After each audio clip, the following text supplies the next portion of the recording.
Hi all, good evening. Cold cough பறந்து போகும். இந்த கஷாயம் வச்சு குடிச்சிங்கன்னா வெத்தலை கஷாயம் தாங்க, வேறு எதுவும் இல்லை. வீட்டில் கண்டிப்பாக வெத்தலை இருக்கும். ஒரு 2 வெத்தலை கிள்ளிக்கோங்க. கிள்ளிட்டு ஒரு 1.5 டம்ளர் தண்ணியில் போட்டுருங்க.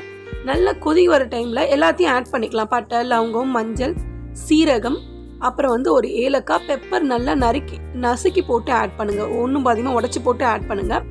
இஞ்சி, பூண்டு, ஒரு கைப்பிடி அளவு புதினா. நான் எல்லாமே சொல்லிட்டேன். நல்லா கொதிச்சோடனே 1 டம்ளர் 1 டம்ளர் ஆற அளவுக்கு கொதிக்கிட்டோம். அப்புறம் கால் டம்ளர் குடிச்சு பாருங்கள், நல்லா கேட்கும். ட்ரை பண்ணி பாருங்கள்.